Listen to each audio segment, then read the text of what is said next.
Radio Utipa.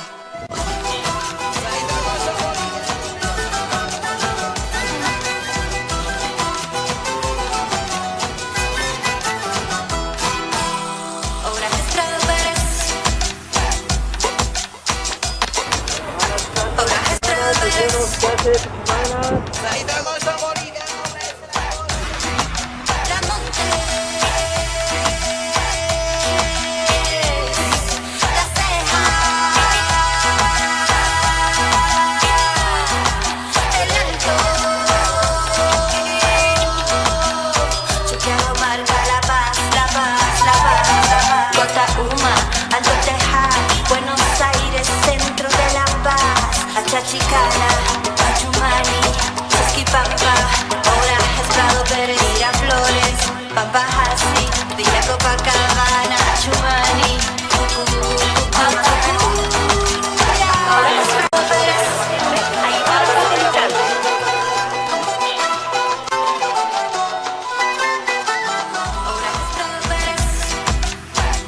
Hola, ¿cómo están? La bienvenida a esta guarida. Hoy tenemos, no podía ser de otra manera, un análisis político boliviano sobre lo que está sucediendo en el país. Pero antes vamos a darle la bienvenida también a la fiesta futbolera, que no es porque hayan conflictos que nos olvidamos del Mundial, ¿no? No, Jorge es que el Barras. Mundial no te va a permitir que te olvides. Es verdad, es verdad. El Mundial te copa. Es verdad. Se Y te cuando viene llegue, encima. poco se hablará de Por supuesto. la política, por de la supuesto. economía. Faltan solo 16 días para el comienzo, que va a ser el partido en Ciudad de México, entre México y Sudáfrica, en el Estadio Azteca, que seguramente va a estar con 100.000 personas. Qué inauguración, ¿no? Sí, La ahí va a haber viene. 3 inauguraciones. A ver. Una en México, una en Canadá y una en Estados Unidos. Primero en México. Primero en México, sí, le dieron ese honor. Y en México tiene un honor que ningún país del mundo. Es el único que organiza 3 mundiales. 70, 86 Sí. y ahora... Y igual esa es la verdadera inauguración, ¿ah? Claro, esa es la que todo el mundo ve. La que abre. Después va a haber otra, tal vez 2, Sí. 3 días después, pero ya no es lo mismo. A lo que voy es que son 104 partidos, 13 se juegan en México, 13 se juegan en Canadá y 78 se juegan en 11 ciudades de Estados Unidos. El temor que hay es el calor extremo que se viene en Estados Unidos para esa fecha, que dicen que va a ser una cosa O sea infernal. que quien quiera ver más partidos tiene que ir a Estados Unidos. Tiene que ir a Estados Unidos el que quiera ver más, sí. Algunos van, ya muchos periodistas han dicho, van al primer partido en México y después ya se instalan en Estados Unidos, pero quieren estar en ese primer partido Claro. entre México y Sudáfrica. Más de 100 partidos. ¿Los vas a ver todos, Jorge? No. Mucho, ¿no? Por ejemplo, Irán, Nueva Zelanda, paso. Ah, ese sí lo voy a ver. Porque Irán hay que ver. En estos momentos, cualquier partido con Irán, con Estados Unidos, hay que ver. Irán ya tiene una carga emocional distinta a los otros, Sí, así que verdad. pues, se va a ver. Ese partido se va a ver, sobre todo para ver cómo es, como Irán tiene que jugar en Estados Unidos, juega 2 partidos en Los Ángeles y uno en Seattle. Hay que ver cómo es la recepción del público estadounidense con Irán, ¿no? Y otra cosa de Irán, ya que sacaste el tema, sí va al Mundial, está totalmente confirmado. La verdad es que había dudas. Sí, claro, por la Pero va al situación. Mundial, pero se instala en Monterrey, en México. En México. Ahí va a ser su campamento, y cuando tenga que jugar, viaja. O sea, no va a estar en territorio norteamericano asentado como las otras. Dato de la geopolítica. Sí, y otro dato muy A importante ver. que es lo que queremos resaltar, aplaudir, es que Zoran Mamdani, el alcalde de Nueva York, de origen musulmán, tuvo un gesto de izquierda, tuvo un gesto bueno, A ver. y es que hizo comprar por la alcaldía de Nueva York 1.000 entradas, las que pudo. Si hubiera comprado O sea, 10.000, las compra 100.000 las la compraba. alcaldía. 1.000.000 las hubiera comprado, porque no va a gastar nada la alcaldía de Nueva York. Simplemente las compra y las va a vender al precio oficial de $50. Muy bien, muy bien. $50, que es nada. Bravo. Nada para lo que son los Sí. precios. Por eso yo digo, Estados Unidos no es el mejor país para hacer un mundial. Por una cuestión geográfica y por una cuestión de voracidad comercial, ¿no? Estos son mundiales donde Estados Unidos no pone $1, Uno. Yo fui al Mundial de Estados Unidos en el año 94. Cuando Bolivia inauguraba. Y estuve ahí, Mundial. una Qué emoción calor. bárbara. Sí, fue un día de un calor extremo, ojalá que no pase eso, pero dicen que puede llegar a pasar. A lo que voy es que en el Mundial del 94 se jugó en los estadios que ya estaban. No es que se construyó un estadio como hacen todos los demás países. Con lo que había. O se remodeló, con lo que hay. Pero de lo que había no se puso una mano de pintura. Claro. Así nomás, entonces. Así no. En Stanford, me acuerdo cuando fuimos, nos quedamos todo el mundo frío porque jugaba Estados Unidos. El día del 4 de julio, Sí. el día de Estados Unidos, de la independencia, se jugó Brasil 1, Estados Unidos 0, un partido sensacional, y hubo 66.000 personas en el estadio de Palo Alto, en lo que hoy es Silicon Valley, ¿no? Ahí está la Universidad de Stanford. Y el piso, las tribunas de madera sobre piso de tierra. Los pasillos por donde vos decías, bueno, este es mi lugar en la tribuna. Ese pasillo de tierra. La gente se quedó sorprendida. Era una cosa muy Así nomás. muy casera, Así por nomás, decirlo sí. de alguna manera, ¿no? Estoy viendo si ya llegó Víctor Hugo Romero, Noel, la imagen. Hay problemas con el avión, con las cargas, porque la gente está mandando pollo, está mandando carne, todo está un lío. Pero sí, ha llegado nuestra encomienda. Han ido a buscar a la ciudad de El Alto a pie y han bajado y hasta aquí la imagen. ¿Ah, ¿La sí? mostramos? Sí, claro. Bueno, a ver, ¿estás seguro que es la única salida? Sí, no hay otra forma de llegar a la frontera. Claro, con los caballos. A caballo, ¿no? Sí, muestra la precariedad en la que nos encontramos. Y yo quiero terminar con una anécdota. Hoy tomé un taxi para venir a la guarida. Una parte caminé, una parte tomé un minibús y a la última para llegar a esta cita con usted y para llegar puntual a mi trabajo, ya tomé un taxi y el taxista dobló por un lado, por el otro, ¿no? Están apedreando, dice, tengo que cuidar mi auto. Uy, qué lata, ¿no? Porque no es chiste que te rompan el vidrio de un auto. Y sí, dice, pero tengo que llevar comida a mi casa. Tengo que llevar comida a mi casa. Arriesgándose él, arriesgando su auto, no tiene otra. Y creo que al margen de nuestra posición sobre si se va el gobierno, no se va, cuánto perjudican los bloqueadores, tienen razón los bloqueadores, hay un trasfondo político, bueno, siempre hay un trasfondo político. Al margen del lugar en el que usted se encuentre, de la interpretación de lo que nos pasa, creo que coincidimos todos en que estamos sufriendo, arriba, abajo, y sobre todo en la sede de gobierno, estamos sufriendo, ¿no? Sí, y hay un dato adicional muy sabroso también. El taxista dijo, conseguí 20 litros de gasolina a 15 pesos, a 15 bolivianos el litro. Una fortuna. Pero lo tengo que cargar porque no tengo gasolina y tengo que trabajar. Tengo que llevar comida a mi casa. Y esquivar las piedras. Así Y el es. taxista de ayer que le rompieron el parabrisas. Sí. Bueno, yo también tengo que llevar comida a mi casa. Por eso estoy trabajando y por eso lo invito a esta pausa para analizar lo que sucede en el país. Una politóloga y un sociólogo jóvenes nos van a contar cómo ven la cosa y juntos vamos a mirar escenarios posibles. Ya volvemos. Si te resfrías, consigue alivio de día y descanso reparador de noche con Refrianex comprimidos día y noche. Refrianex, siempre contigo en cada momento.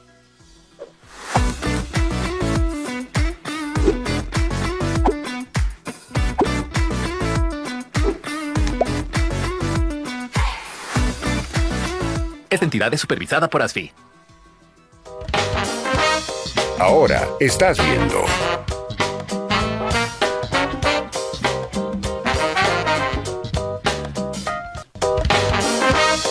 Continúas viendo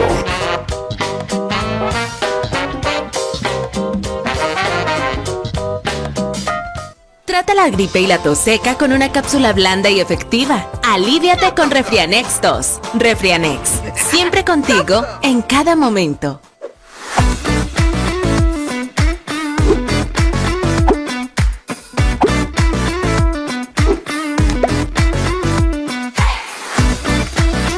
Esta entidad es supervisada por ASFI.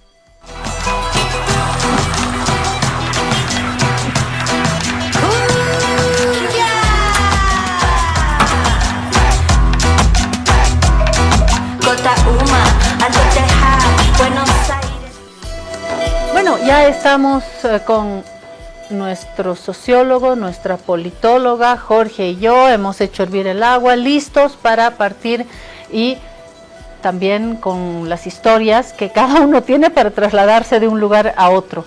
Le decía lo que vivimos con un taxi, Nadia, Juan Seguro, se vino a pie, se levantó temprano, Tupac se levantó temprano, pero viene desde más lejos, y el taxi, la carrera, el teleférico, caminar, así estamos todos, viendo la manera de desplazarnos, de comprar carne. No, carne ya es algo que no está en nuestro menú. Huevo, comprar pan, en esas estamos. Pero llegamos, y quiero agradecer el gesto amistoso de nuestros amigos que hacen todos estos esfuerzos para llegar hasta acá.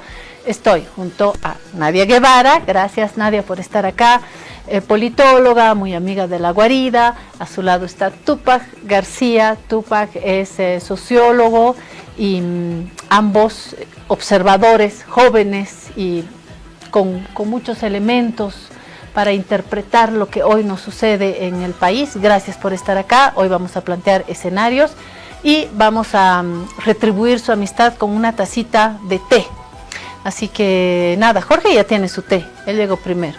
Yo vine a las 7. A las 7, por eso llegó el té primero. Este es de Nadia, está calientito, ¿eh? Así que ahí está. Tupac también se ha hecho acreedor de su jarro de té, y yo también tengo el mío, así que partimos ya con nuestra evaluación. Esta teterita es de utilería, pero linda, ¿no? Sí, pero es de nuestra amiga Lourdes Montero. Sí, yo les quiero dar a un ver. consejo.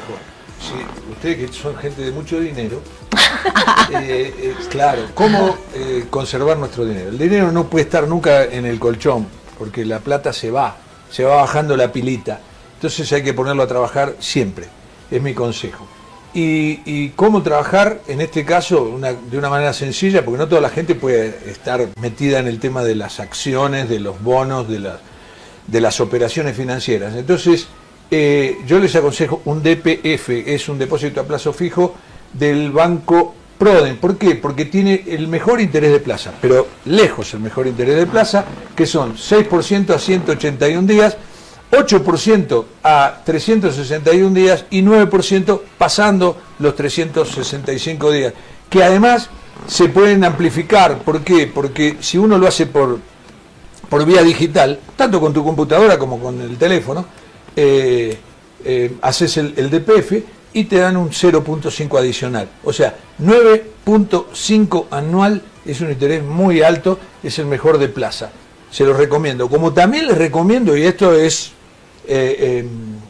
todavía más, la lluvia de premios que hace Banco Proden. Ya hizo los 2 años anteriores, 2025-2024, y viene una tercera versión en el 2025. Se repartieron 2.800.000 bolivianos entre 330 ganadores que hubo, y de todos los departamentos, de los 9 departamentos, porque lo hace de manera muy democrática. Los premios de Proden son en los 9 departamentos, 10 para el área rural siempre hace, y 10 para el área urbana. En total, 330 beneficiados que se llevaron 2.800.000 bolivianos. Buenísimo, un sorteo súper cristalino. Hemos protagonizado, no diría protagonizado, pero sí asistido a esos torneos, a esos sorteos con Claudia. Genial, es una fiesta. Solamente tienen que poner 100 bolivianos, abren una pro cuenta de Banco Proden y participan. No tienen que comprar un billete, no tienen que anotarse en ninguna parte, ni hacer ningún trámite. Y aquí está lo del DPF. Ahora sí. Banco Proden. Como verán, somos evangelizadores de Banco Proden. Y también somos evangelizadores de Refrianex. Yo le tengo fe ciega. Mi hijo se fue a estudiar y le metí en la maleta todos los Refrianex que pude comprar, porque te cura un resfrío, pero al tiro. Y aquí, por eso tenemos, si se sienten malitos, vengan aquí, van a tener su Refrianex, su tacita de té. Somos también evangelizadores de Refrianex. Pero aparte, yo siempre digo, si vos estás convencido del producto que vendés, sos el mejor vendedor del mundo. Sí. ¿No? Y de verdad, Refrianex y Banco Proden pongo mis manos en el fuego. No, yo les tengo un agradecimiento enorme porque son auspiciadores de este programa. Cuando es tan difícil encontrar estas amistades, cuando los medios estamos viviendo por una crisis tan aguda, el país, el mundo y los medios en particular, hay una crisis de los medios por temas comerciales, hay una crisis periodística. A mí me inquieta hace muchos años ya la crisis que hay en los medios de comunicación. Por eso feliz vengo a esta guarida a trabajar en libertad y con una alegría enorme y la alegría de tenerlos acá. A lo que vinimos. Nadia, ¿cómo estás viendo la evolución, si hay evolución de esto, no sé si es la palabra, el avance de los hechos, porque estamos cada vez más asfixiados como sociedad, no solamente en la sede de gobierno, no solamente quienes sentimos de cerca el bloqueo, también los sectores que bloquean. Yo creo que todos los actantes, ¿no? Voy a tomar un término de Greimas, los actantes, estos actores colectivos, ¿no? Gobierno, desde el ejecutivo, el actor legislativo, el actor judicial, el actor policial, el actor militar, el actor campesino, el actor empresarial, la ciudadanía, todos estamos sintiendo que estamos llegando a un momento más delicado, ¿no? ¿Crees que estamos en casi última fase de algo nuevo que tenemos que vivir? Nadia, ¿ves con cierta claridad? ¿Qué ves? Se puede ver el escenario actual tanto de forma muy coyuntural, y uno diría que realmente hemos llegado a un punto de inflexión en el que si no se soluciona esta situación hasta el viernes ya estaríamos hablando de un escenario todavía más incierto, pero también se lo puede ver en términos más largos, ¿no? Como la conclusión de un, digamos, de un momento histórico que se inicia en realidad el 2019 y que ahora recién estamos viendo los efectos de ese 2019, ¿no? Y para unir ambos, yo diría que, bueno, en capítulos anteriores con Jorge, la última vez que me había preguntado, hace 10 días exactamente, cuál era mi opinión, si era, ¿no? si tenía esperanza o no tenía esperanza, y yo decía que realmente tenía esperanza en ese momento. Eso ha cambiado en los últimos 10 días. A lo largo de estos días hemos visto no solamente un escenario de confrontación y división de la población, sino un escenario en el que el Estado está haciendo, digamos, se está adueñando de esta polarización como una ficha con la que puede jugar. Y ese es un escenario muy, muy peligroso, porque más allá de qué es lo que puede quedar después de que se solucione o no se solucione esto en términos de inversión, que el presidente juega mucho con esto como al niño que se porta mal, ¿no? O sea, te has portado mal, entonces no llega la Coca-Cola para invertir, no llega esto y no sé qué. Más allá de eso, lo que pueda quedar como población, el tejido social, todo eso que hacía que exista, bueno, Bolivia en general como país, un país que relativamente tiene unos niveles de calma, eso puede desaparecer y ese escenario sí se va a mantener. Se mantenga él en el poder o llame a unas elecciones que sería una salida a todo este impasse, ¿no?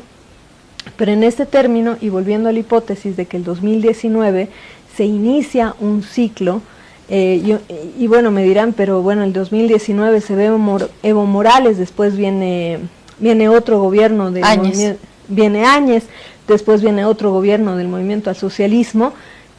Es parte del mismo ciclo, porque el 2019 no es, digamos, que terminó Evo Morales, terminó sus 5 años, se fue y hubo unas elecciones en el que la población mayoritariamente escogió algo más hacia la derecha. El 2019 se estaba iniciando recién un gobierno.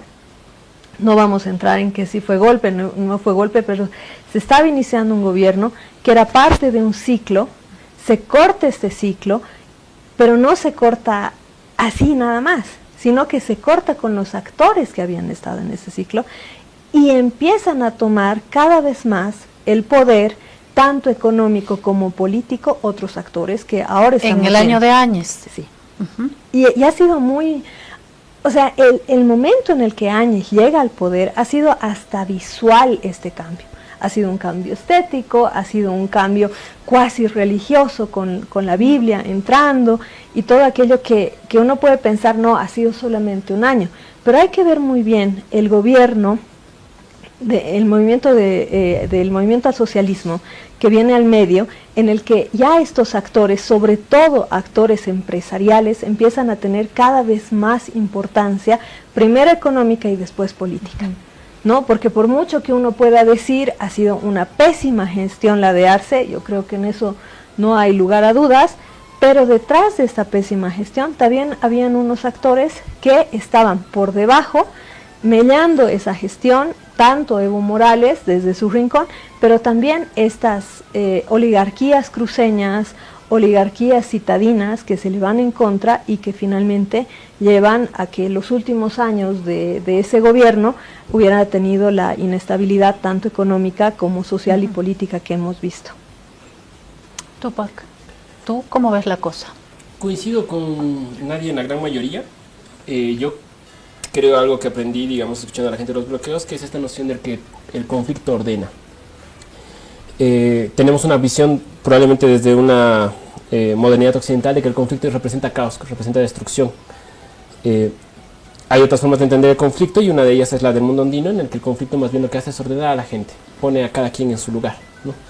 Y yo creo que eso es exactamente lo que ha pasado en este país porque, como decía Nadia, desde el 2019 hay un conflicto, hay una contradicción que se está dando en la sociedad boliviana entre partes de las clases medias, entre partes de los sectores populares, desde posicionamientos desde la oligarquía, desde el mundo indígena, en torno a quienes queman huipalas y quienes las defienden, por darla súper corta, digamos, ¿no? Y no entrar muy en profundidad hasta el 2019. Y ese conflicto, esa contradicción que parecía resuelta, un gobierno que, si recordamos, Rodrigo Paz cuando asume, lo primero que dice es, aquí venimos a la conciliación. Venimos aquí a hermanar a todos los hermanos bolivianos y bolivianas, pero los señoritos adelante y los indios atrás, ¿no? Entonces ahí restituye simbólicamente, como decía Nadia, y ahora con la represión, ahora con la desatención de los sectores sociales, restituye esa contradicción, busca ahí su legitimidad. Te comiste a Áñez y Arce, me gustaría conocer tu percepción, tu lectura de ese puente. Claro que sí. Áñez para mí es la representación más mórbida del intento de esta clase media desembarazada de su origen indígena, de intentar demostrar que ellos eran capaces de gobernar el país, acompañado de una suerte de oligarquía que decía con vistos buenos, bueno, mientras no me toquen el negocio, hagan ustedes los que quieran, quemen huipalas, voten a los indios, no pasa nada. El gobierno de Áñez es un fracaso, pero estructuralmente, o sea, si hiciera un indicador, el único indicador es positivo, es los patrimonios de determinados ministros y el patrimonio de determinadas autoridades públicas. Lo único que aumentó en economía dentro de la gestión de Áñez.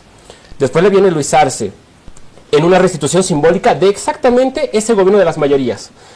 En este ordenamiento que decimos, en este conflicto que viene ya caminando 6 años rumbo al 7º, quienes se vuelcan a la defensa de las huipalas han demostrado ser mayoría en la elección del 2019, en la elección del 2020, perdón, en la elección del 2025, ahora en las subnacionales podemos hacer un análisis interesante, y en el 2020 cuando posicionan a Luis Arce hay esa restitución, la huipala en la bandera, en la banda presidencial, la huipala en las instituciones públicas, el reconocimiento de los sectores populares. Lamentablemente el gobierno de Luis Arce en su pelea interna priorizó la reelección que la gestión económica, priorizó la cooptación de las organizaciones sociales encima del apoyo de las bases. Entonces sí, la CSUD-CB y la COP del Guarachi firmaban para Luis Arce los pliegos de apoyo al gobierno, mientras las bases estaban movilizándose de manera contundente, exigiendo combustible, exigiendo el fin de la inflación, exigiendo dólares, todo lo que hemos visto en 2023-2024, ¿no? Y 2025 con mayor profundidad. Entonces yo sí creo que hay un intento de solucionar, podríamos decirlo así, de un gobierno de centroizquierda que fue el gobierno de Luis Arce, y en su fracaso económico el intento narrativo de Rodrigo Paz de decir, bueno, ni izquierda ni derecha, todo lo contrario, vamos a venir aquí a solucionar el conflicto entre bolivianos. Aquí yo me abrazo con los ponchos rojos, pero también voy al foro de la CAINCO. Y al momento de ser presidente, ya después de haber recibido el voto de esos ponchos rojos, el voto de esos indios que le dieron el 55% como se lo dieron a Luis Arce, ¿no? En segunda vuelta, de acuerdo, podemos discutir, pero el mismo 55%, casi con los mismos porcentajes de Luis Arce, 88% en provincias 20 provincias de La Paz, más del 70% de apoyo en Oruro, más del 60% de apoyo en Potosí. Las regiones hablaron ahí, ¿no? Claro, y hablaron en clave no queremos al tuto, y que todo lo que representaba el tuto, ideológica, política, simbólica y económicamente. El problema es que ahí Rodrigo Paz, avergonzado de haber entrado con el voto de la empleada de su casa, elige gobernar para sus amigotes. Y entonces se desembaraza de ese voto que lo llevó al poder y busca la solidaridad de su clase. ¿Por qué su clase tendría que apoyarlo? Si su clase lo acusó de masista, lo acusó de socialista, de comunista, lo acusó de estar vinculado al levismo. Acordémonos la segunda vuelta, ¿cómo era el ataque? La guerra sucia no era por Rodrigo Paz no tiene propuestas, era decirle este es pro-masista, pro-ponchos rojos, pro-alteño. Pasaba por Lara también, sí, factor Lara, no se olviden. Ya no son masistas, son laristas. Ya no son levistas, ahora son laristas. Tratando de construir simbólicamente desde el voto tuto toda esa estigmatización sobre los sectores populares. Entonces Rodrigo Paz, para congraciarse, en mi opinión, concurre a traicionar a quien lo votó y gobernar para quienes perdieron. Y es ahí donde se arma el zafarrancho que estamos teniendo ahora. Yo los escucho porque ustedes saben más de Bolivia que yo. Yo hablo desde el 2021 en adelante, que es lo que vi. Porque lo que no ves no se puede hablar. Tenés que vivirlo un país para entenderlo. De hablar desde afuera es, como mínimo, es irrespetuoso. Yo lo que veo es que hay una problemática indígena, que lo comentábamos fuera de programa, que es una problemática que se da en todos los países latinoamericanos. En México, en la misma intensidad o en las mismas proporciones que en Bolivia. En México, en Guatemala, en Honduras, Ecuador. En Perú, en Ecuador, en Brasil mismo. Y no sucede lo que sucede si no hay esta antinomia tan marcada como la que hay en Bolivia. ¿Por qué? Es lo que le pregunto a ustedes. Bueno, a lo largo de la historia de Bolivia el factor indígena ha sido visto desde las clases altas como un problema realmente, ¿no? Si uno lee textos, para no irnos así muy teóricos, pero desde el siglo XIX, siglo XX, se habla del problema indígena o del problema del indio. Hay hasta libros al respecto, viendo esto como un problema específicamente a la población aymara, ¿ya? Entonces, en el caso de Bolivia es una retórica permanente el ver a estos sectores indígenas, posteriormente sectores populares, sectores afines de la izquierda, todos ellos han ido cambiando de denominación por parte de estas clases altas, por parte del Estado, pero en el fondo se engloba a todos estos factores a los que se les ubica como el problema de que el país no avance.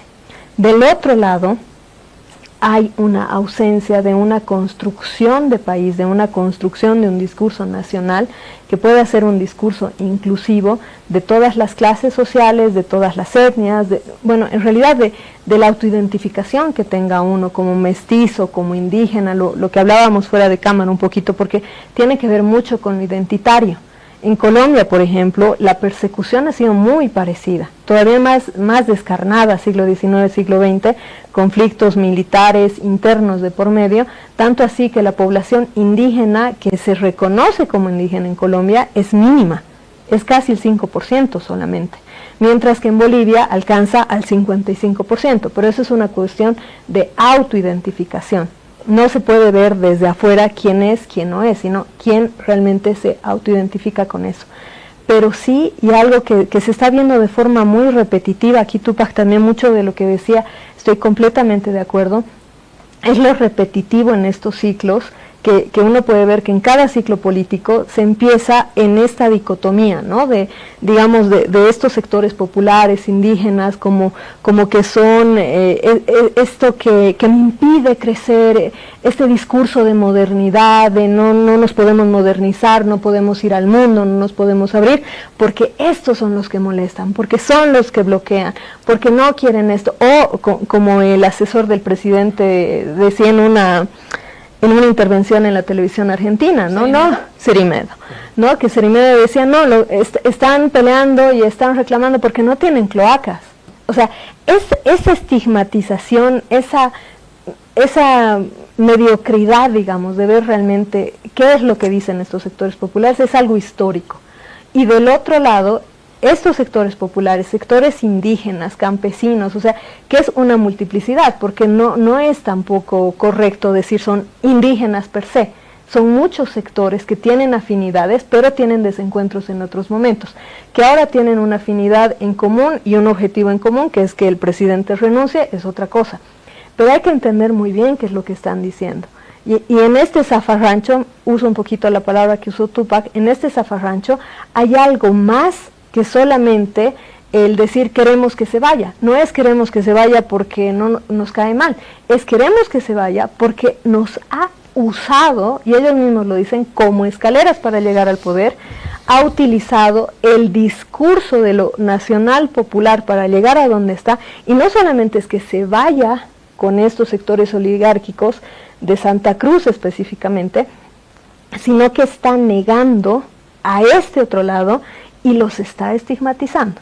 Y en ese sentido sí se puede entender como esta memoria larga de toda la historia boliviana, de todos estos gobiernos que han tendido hasta a la estigmatización de estos pueblos indígenas, de estos sectores populares, de estos sectores que ahorita están movilizados, y es en ese sentido que uno puede entender. Sí, yo antes que conteste Tupac, yo lo refería al hecho de que si no hay un gran pacto nacional, es decir, si no hay un encuentro nacional, esto va a seguir in eternum, y Bolivia nunca va a poder arrancar, porque esto es una traba, esta antinomia tremenda que hay entre las clases, digamos, que son indígenas y los otros, sean oligarcas o no, le impide a Bolivia el despegue. Ahora, para pasarle a Tupac, añado una línea más a la pregunta de Jorge, que es buena.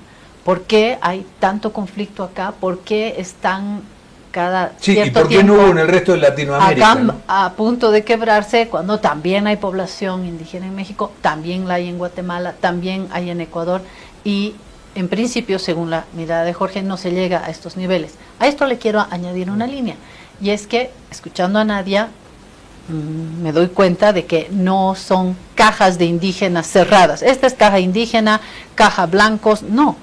Es una población que también se mueve, se identifica a momentos. En un censo yo digo, soy aymara.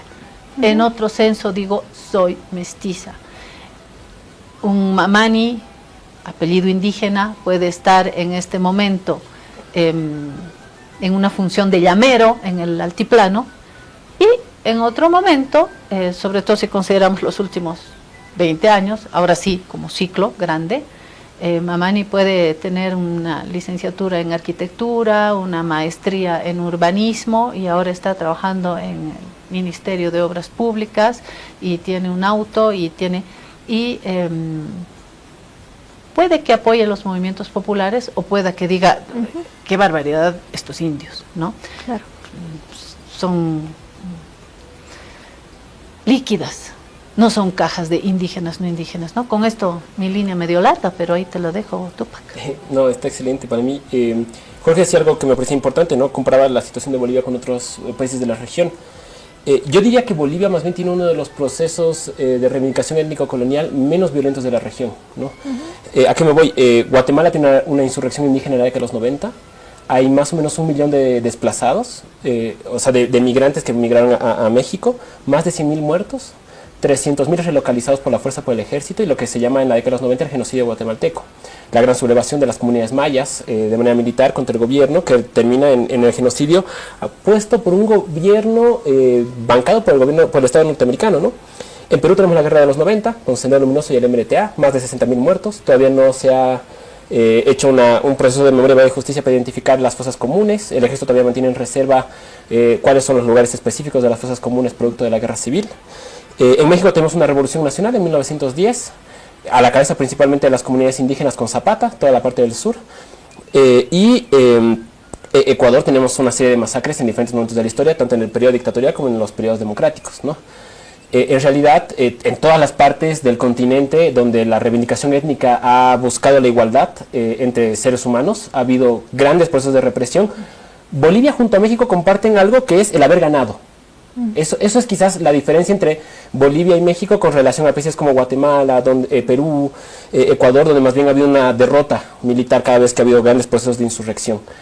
En el caso de México, se crea este acuerdo nacional de la Revolución Nacional entre Zapata, Pancho Villa y otros líderes militares, va a devenir en el PRI, y el PRI con Cárdenas va a darle un sentido nacional a la identidad mexicana. Entonces hay una disolución de las identidades indígenas en aras de construir una identidad nacional, un pacto nacional, pero con conquistas históricas grandes. La primera reforma agraria del continente americano es México, 1910, ¿no?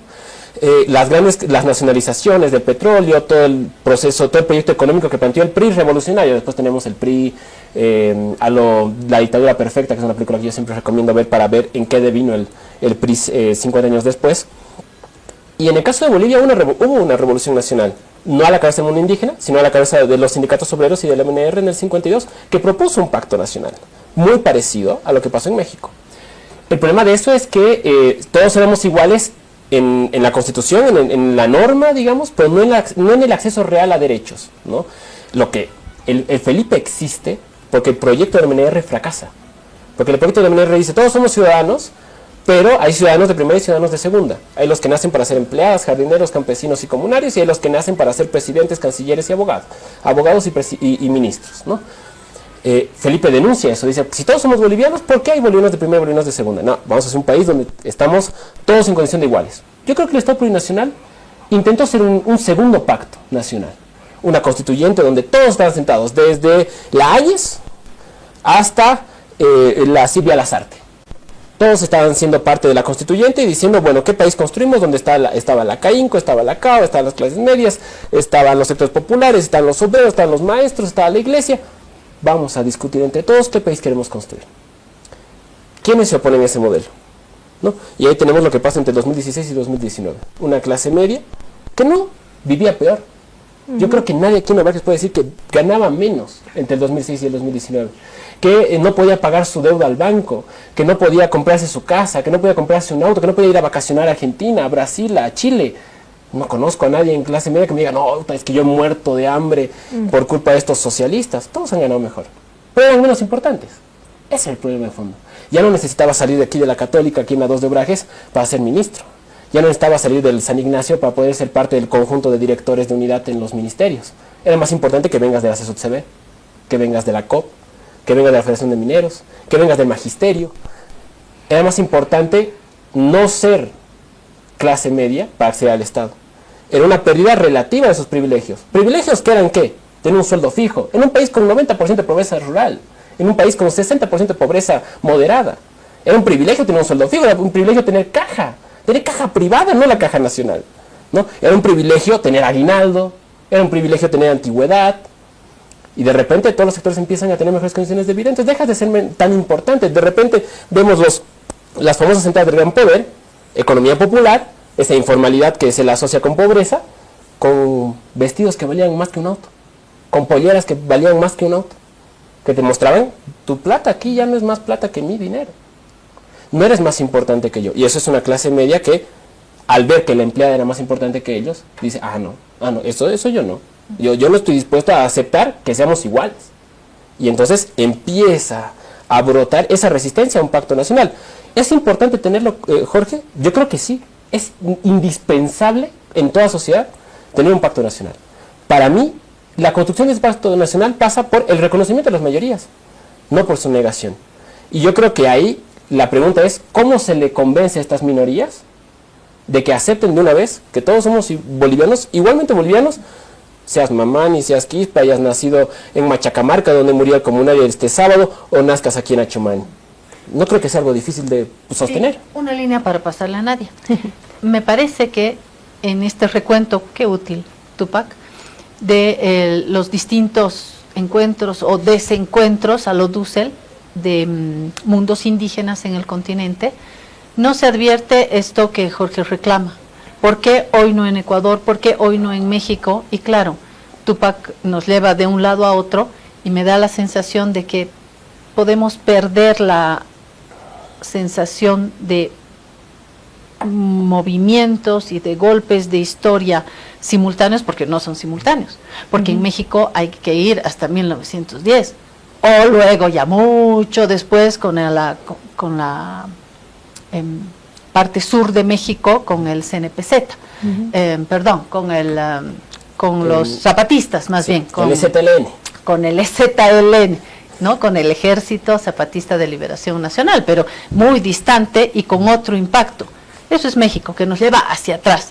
El STLN es acá. Guatemala es más reciente, pero me parece que por las dimensiones, por la pantalla de la región, Guatemala se invisibiliza o la invisibilizamos. Perú, sí, pero Perú llega más con el cartel o sale de Perú con el cartel terrorismo y pierde el matiz indígena. De hecho, he escuchado decir a alguien no menor, San Ginés, dice, ¿por qué? ¿Por qué no hemos tenido lo de Perú acá? Porque acá en la sede de gobierno están los indios, casi en contraposición a lo que ocurrió en Perú. En resumen, México es más lejos y los zapatistas es de menor impacto, Guatemala invisibilizado, Perú tiene otra cara más de terrorismo, Bolivia sí indígena, pero en distintos momentos, vemos muy lejos la revolución del 52, entonces me parece que eso nos permite una comparación que es más difícil de hacer, ya que hablábamos de países con pueblos indígenas, ¿no? Eso por un lado. Y por otro lado, para pasarle la palabra a Nadia, esto que dice Tupac, creo que tiene que recoger también las transformaciones dentro de cada grupo, porque no todos tienen apellido español, tienen abuelito en español, nacionalidad española o nacieron en Santiago de Compostela, ¿no es cierto?, en última instancia, ¿no? Hay gente que tiene estos vínculos y que los quiere afianzar, ¿no? Yo tenía una tía abuela que andaba detrás de su árbol genealógico no sé dónde, viajó, ¿no? Y de mi otra abuela de Pollera seguramente no me acordaré o no me la quisieron recordar, pero al final todos tenemos esta procedencia, pero ¿cuánto la admitimos, no? Hay que sacudir tu árbol genealógico y va a caer una pollera, ¿no? Quedó en el...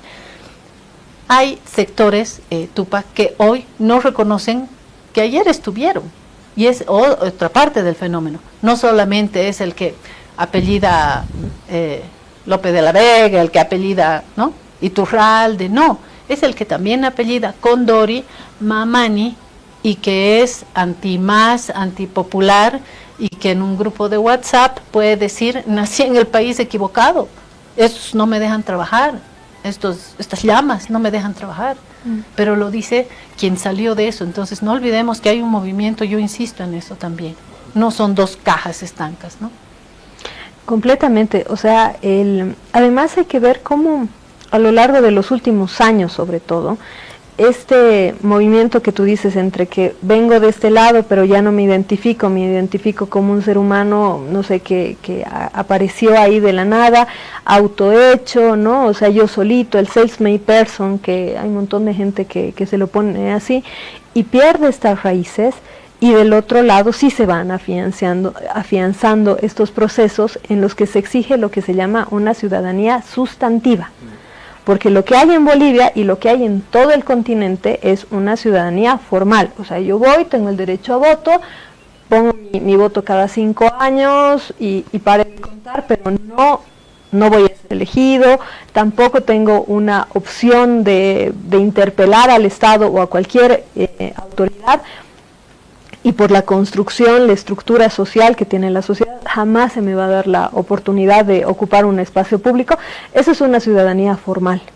Y la ciudadanía formal lo que produce es lo que nosotros hemos visto en los 90s. Porque en los 90, o sea, y esto parece, o sea, todo el proceso que está pasando ahorita parece un déjà vu de los 90s, en los que llegaban gobiernos con 20, 18, 22%, pactaban entre ellos, el Parlamento era básicamente un parlamento a favor de unas clases sociales específicas, y todo lo demás, digamos, todas las reivindicaciones, todos los procesos sociales se trasladaban a la calle, porque era el único lugar donde se podía tener algo de presencia en lo político, no la política, sino lo político dentro del país. Y justamente estas clases sociales, que insisto, yo no hablaría de lo indígena como una caja solamente, porque ahí hay un montón de diferencias, y pasa por muchos procesos identitarios, pero estos sectores populares, lo que han exigido, años 90, revolución del 52, muchos procesos que en Bolivia han marcado que tengamos una política que se sale, digamos, de la norma latinoamericana justamente por estos procesos, es justamente la petición de queremos una ciudadanía sustantiva, de que cualquier persona venga del Oriente, tenga un nombre europeo, tenga un nombre ruso, tenga un nombre aymara, un nombre quechua o español mestizo, pueda llegar a ocupar un cargo público por lo que es, no por ser hijo de, descendiente de, nieto de, o por tener solamente un nombre que no suena boliviano, entonces solamente por eso y por el malinchismo, respetando a la Malinche por supuesto, puede ocupar un cargo público. Y eso es algo muy interesante, porque vemos cómo, y en eso sí coincido, en que el movimiento al socialismo podía haber significado una nueva etapa en la que se pase a esta ciudadanía sustancial, en el que todos estén representados, que todos puedan llegar a estos cargos públicos, pero insisto que se corta.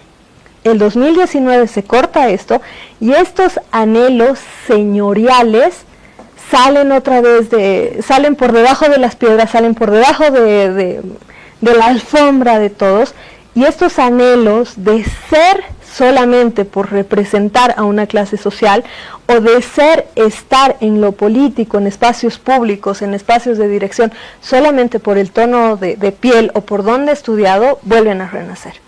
Porque, y en eso coincido, y creo que hay que ser muy puntual. Mucha gente dice, estos años del movimiento al socialismo, no sé qué, departamento nuevo, hijos en el exterior, una vida que no ha sido mala, pero ¿qué es lo que marca realmente el odio? Porque no se puede denominar de otra forma lo que uno muchas veces lee en redes sociales, o incluso que ayer salgan estas señoras con letreros en inglés pidiendo ayuda en Santa Cruz. Eso es odio puro. Y ese odio no viene realmente por una cuestión racional de no conseguir trabajo, o no pude abrir un café, dale, o sea, si ya no ibas a estar en el Estado, hay mucha gente que se volcó a espacios más privados, más de iniciativas como cafés, centros culturales, que les fue muy bien, pero el odio viene de por qué mis tatarabuelo, mi abuelo, mi padre, mis tíos, todos han estado en el Estado o han sido alguien, y yo tengo que hacer algo que no correspondería a mi clase social. Sí, yo lo que veo es que también hubo 14 años de Evo Morales, 5 años de Arce, son 19 años. En 19 años es un tiempo prudencial como para haber podido cambiar. ¿Por qué no se pudo cambiar? ¿Por qué esta antinomia le impide a Bolivia salir adelante?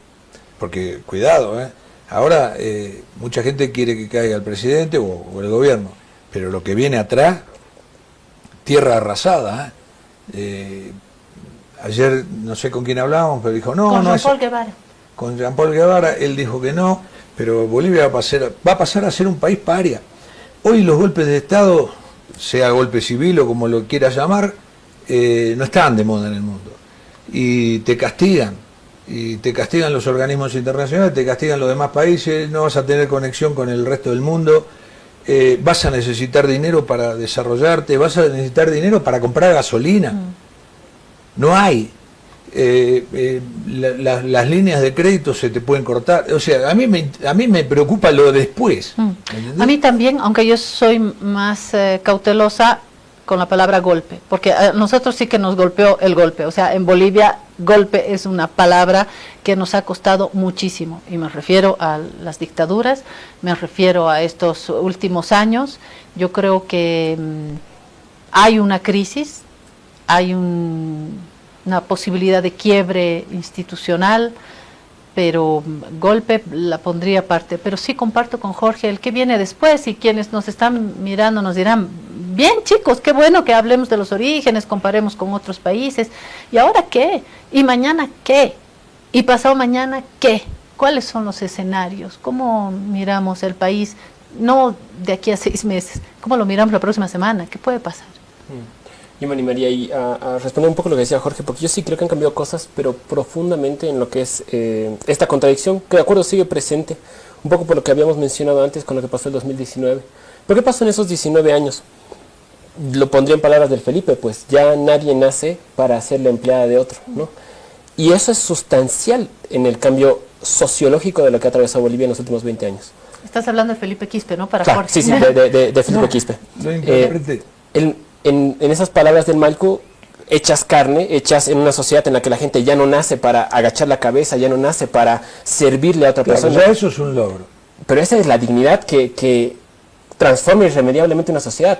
Las protestas que estamos viviendo hoy en día son parte de esas transformaciones, porque la gente no está dispuesta a volver a agachar la cabeza, y eso te muestra cuánto ha avanzado el proceso.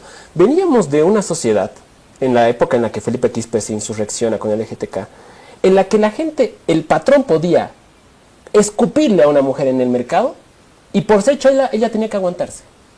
En que los del Calvert hacían el famoso rally de la zona sur, robándole cosas a las mujeres que vendían en el mercado porque eran indias. La policía lo permitía, la sociedad lo permitía, las vendedoras lo permitían. Porque ¿cómo vas a tocar al jovencito del Calvert? Entonces los del Calvert tomaban el lujo de robar en vía pública a los indios como una muestra de carreras compostas. Aquí tienes que patear un puesto, aquí tienes que robarle el sombrero a una chola, aquí tienes que ir a hacer tal cosa. Hoy en día, tú haces eso en un mercado y ahí mismo te hacen la justicia que mereces según el sindicato. Esa dignidad ha cambiado para siempre Bolivia. Yo creo que el gobierno lo que ha pasado es que se está enterando de que el país ha cambiado. Y se ha enterado a la mala. Se ha enterado haciendo enojar a esa gente en lugar de ponerse a sentar, a dialogar con ellos, como si el 19 no hubiera pasado eso. Porque muchas veces la narración del 19 es como que estas sordas casi y sin sentido han salido a protestar, cuando tú tenías un pueblo indignado en el sentido de ¿qué decía la gente en 2019 en los barrios populares? No estoy hablando solo en las comunidades, estoy hablando aquí en la zona sur, en Ovejullo, en Chasquipampa, en Villapaña, en Nuevo Amanecer. La gente te decía, yo no voy a volver a ser nadie, no voy a volver a ser nada, no me vas a volver a invisibilizar, me muero antes de que me invisibilices, al fin tengo dignidad, al fin soy ciudadano, al fin me tratan con respeto. Yo no voy a ceder eso por nada. Me importa mucho o poco que el Evo esté, a mí no me vas a quitar eso porque a mis hijos no les vas a hacer crecer en ese país.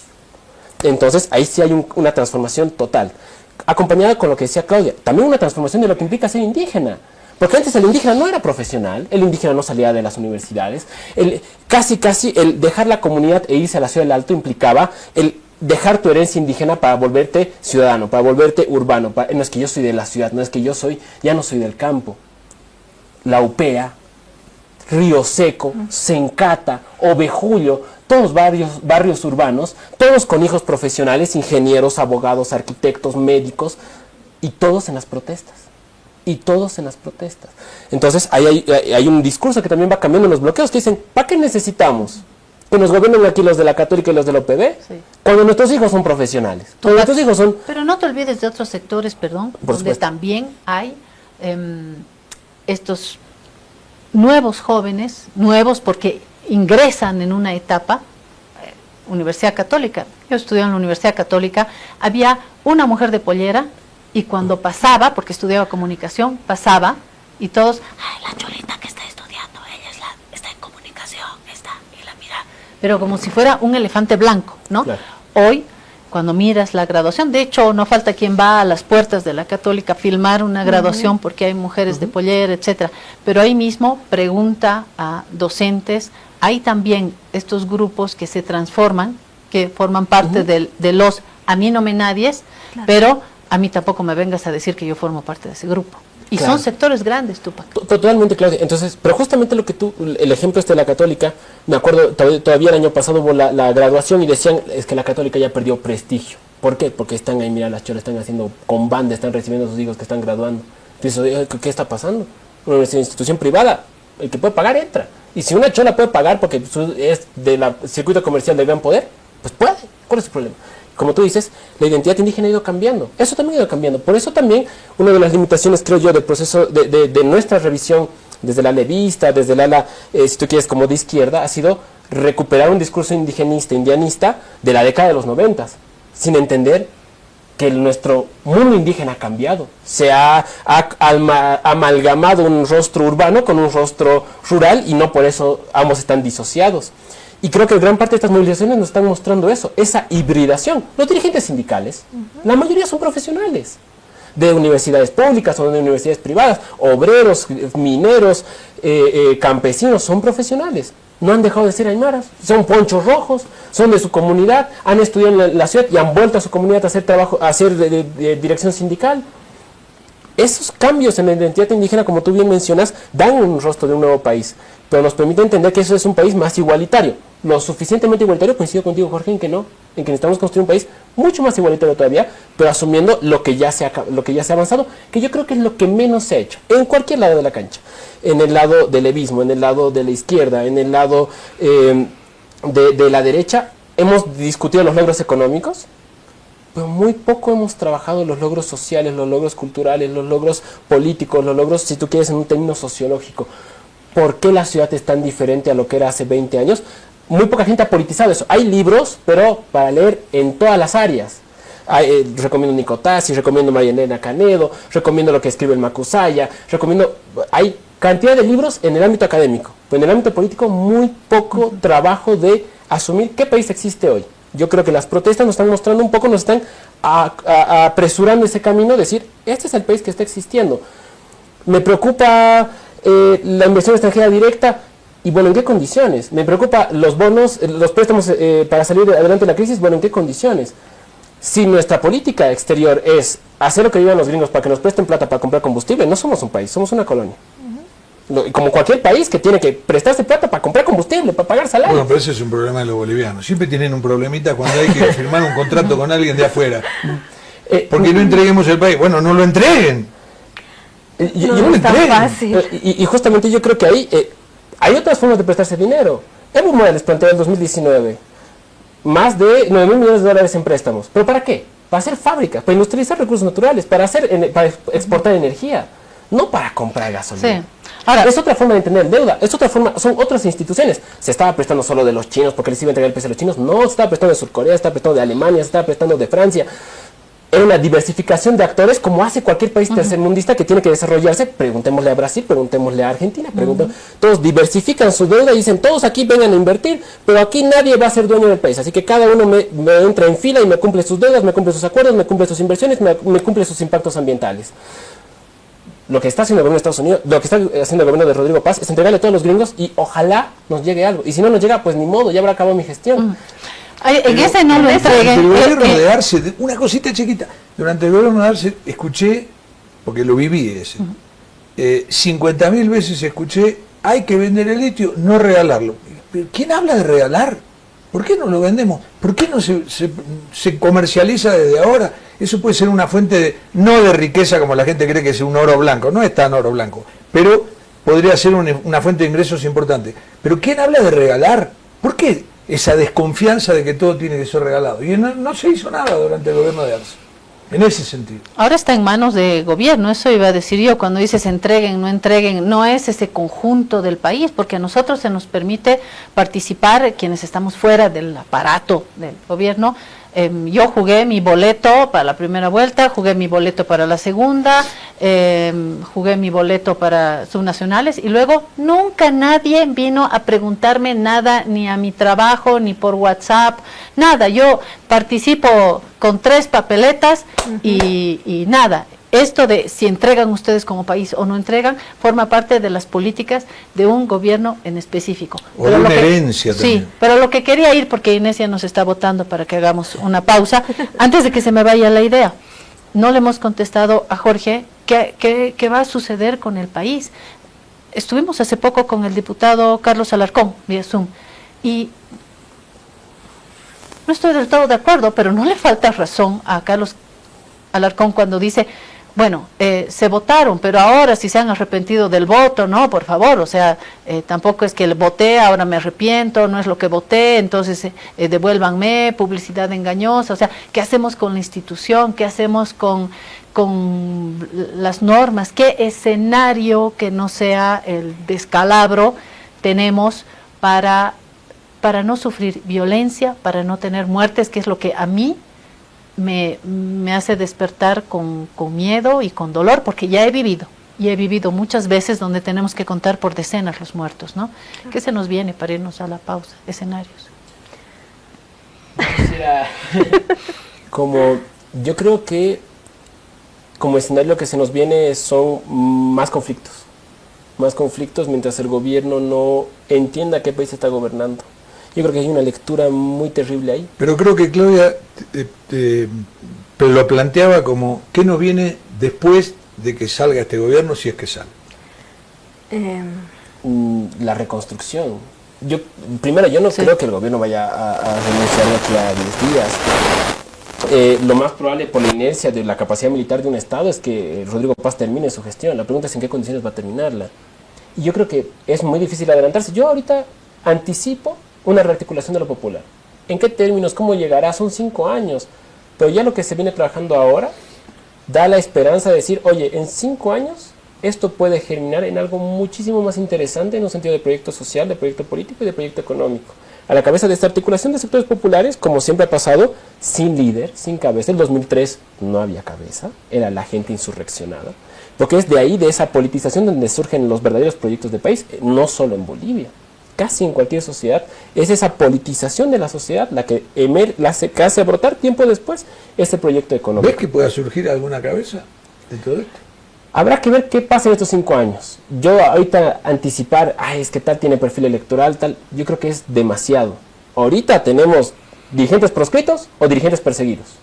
Ahorita en un contexto electoral no creo que haya la necesidad de pensar nada. Hay que pensar en qué proyecto se le va a ofrecer a este país. ¿Qué proyecto se le va a ofrecer en términos económicos? ¿Cuál es la alternativa económica? Si no es acudir al Fondo Monetario, ¿qué es? Si no es entregar el litio a los gringos, entonces, ¿qué es? Si no es entregar las tierras raras, entonces, ¿qué es? Esa discusión está empezando a gestarse, porque la gente dice, bueno, ya, logramos vencer. ¿Y luego qué? Y lo importante no es la respuesta, es la pregunta. Es que la gente se esté haciendo esa pregunta, porque entonces empieza a decir, ¿y qué podríamos hacer nosotros? ¿Y qué podría pasar acá? Y entonces, ¿qué hacemos con estos recursos? No, ¿qué hacemos con nuestra tierra? La pregunta es la que está construyendo. La respuesta no la va a tener yo, no la va a tener nadie, no la va a tener Mario Argollo, no la va a tener Evo Morales. Esa respuesta va a ir brotando. Lo importante es que la gente ya se esté haciendo la pregunta. Y está la otra gente también. Yo, Una línea, mi línea, la voy a hacer corta. Del otro lado también. Gente que cree, por ejemplo, que Jaime Dum con un esquema liberal, hiperliberal, también. O sea, siguen insistiendo. También vamos a armar, vamos a crear finalmente un proyecto de país y lo vamos a hacer de cara al mundo, sí, con Estados Unidos, sí, liberal. ¿Quieren educación, como lo dice Jaime Dum? Bueno, se va a dar el dinero a los padres y madres, ¿quién es mejor para gestionar eso de una manera liberal para la educación? Y sí, vamos a este otro proyecto. Tenemos 5 años, se dirá del otro lado también. Me imagino que hay ganas también de articular en ese otro lado del país. Bueno, Nadia. es muy difícil ver hacia dónde vamos, ¿no? Porque necesitaríamos ahorita o coca o una bola de cristal, o baraja española. Te lo pongo así, dependiendo de cuál vía con el más allá necesitamos. Pero yo sí veo 3 escenarios posibles. Uno, que a mi entender es el ideal, sé que me van a decir que más o menos estoy atacando al gobierno, pero lo ideal sería una renuncia con una llamada de elecciones en 90 días. ¿Por qué?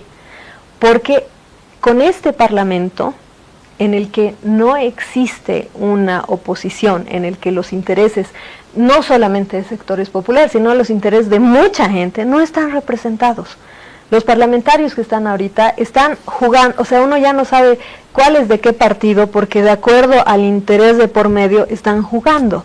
O sea, realmente en este escenario, con una crisis económica y con todas las decisiones que hay que tomar en torno a exportación de materias primas, puede ser fatal.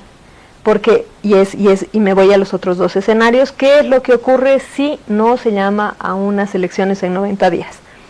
Primero, se puede dar un escenario de unas crisis cíclicas los próximos 4 años y medio, en los que cada acción, cada ley, cada apuesta, cada intento de poner en marcha este modelo más liberal al estilo de otros países latinoamericanos vaya a darse con la pared, porque va a haber una respuesta popular, va a haber una respuesta del otro lado, que claro, al no tener unos espacios institucionalizados que tendría que ser el Parlamento, va a salir a las calles nuevamente. Tenemos el escenario de los 90.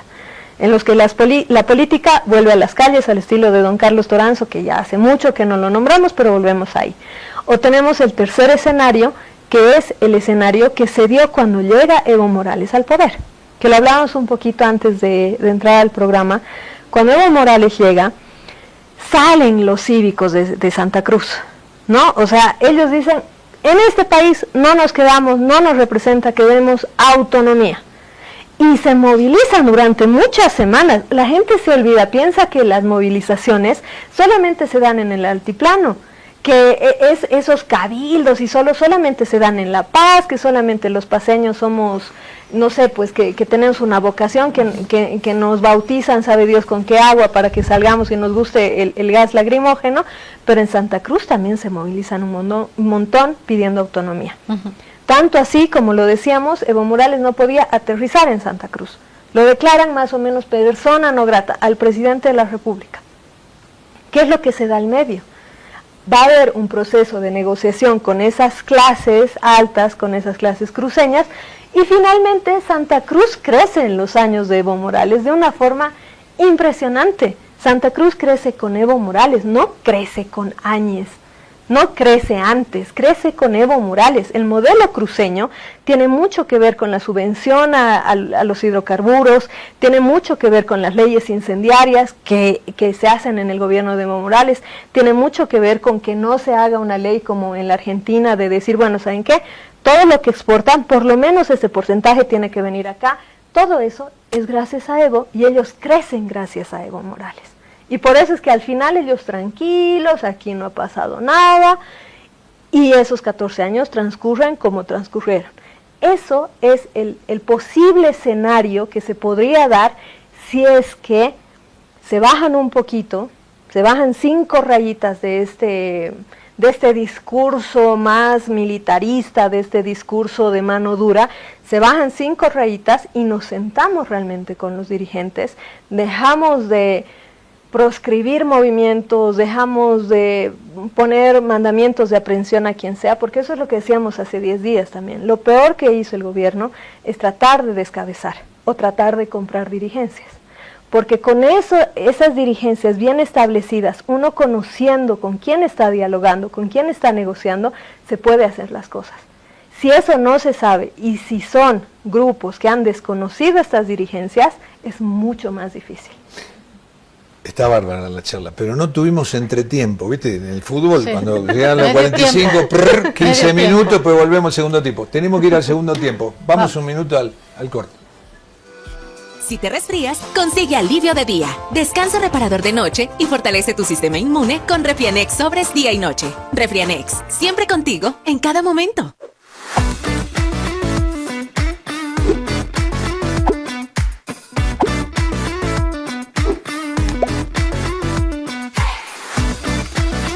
Esta entidad es supervisada por ASFI.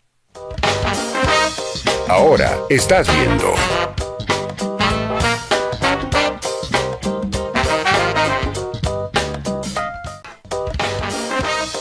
Continúas viendo.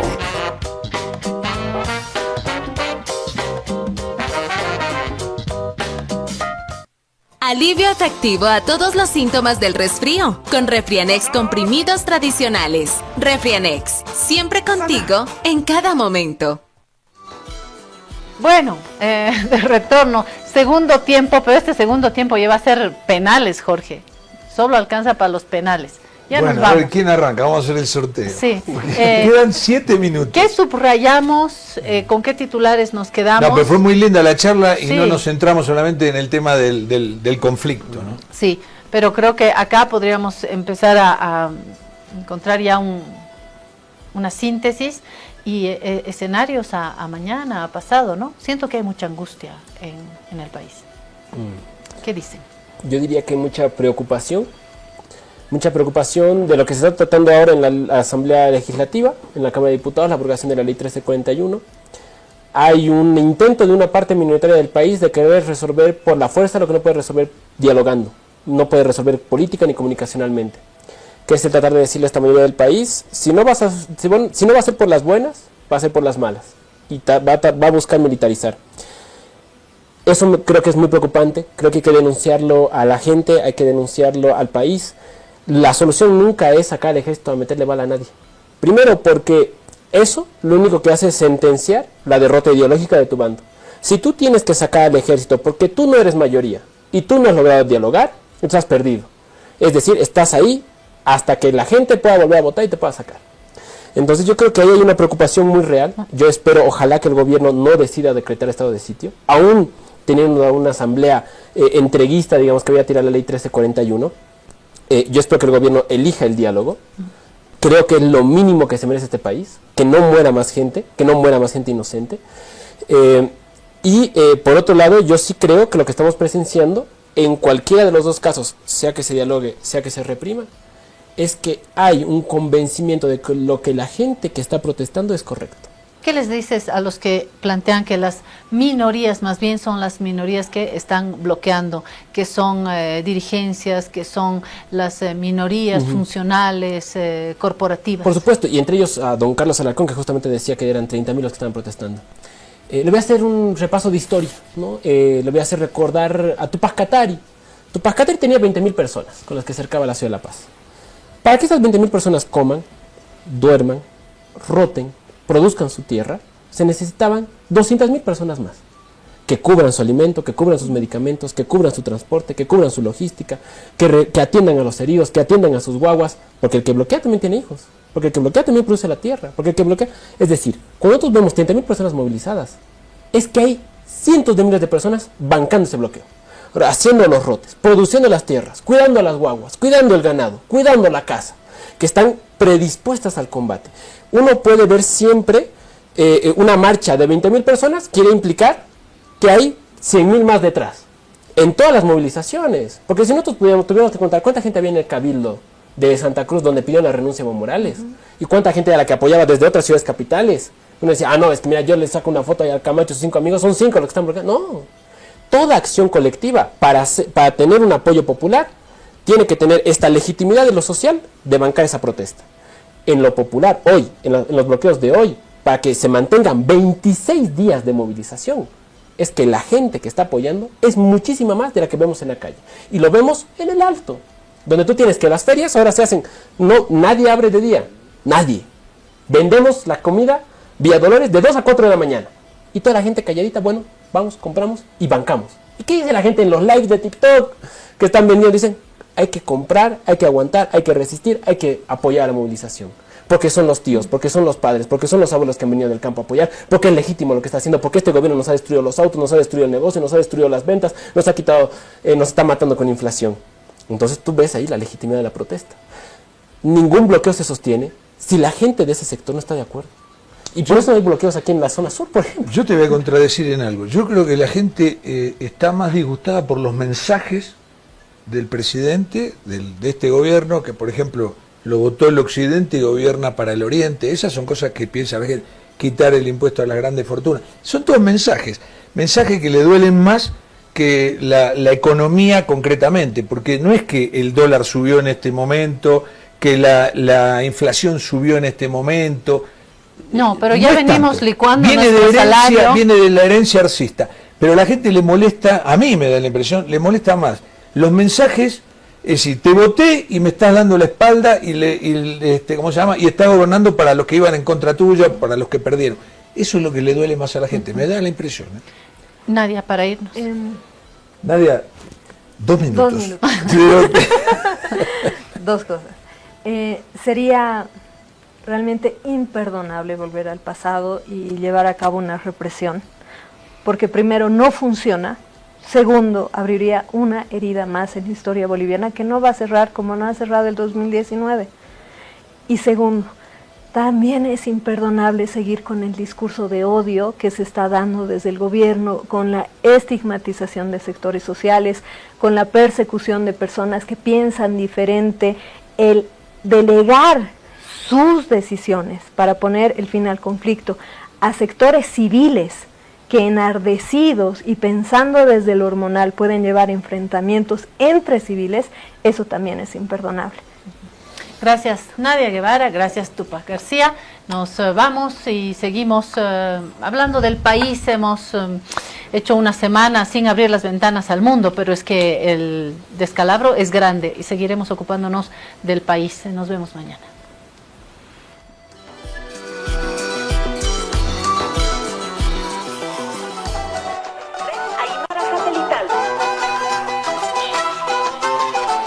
Primer plato, Radio Tutipa.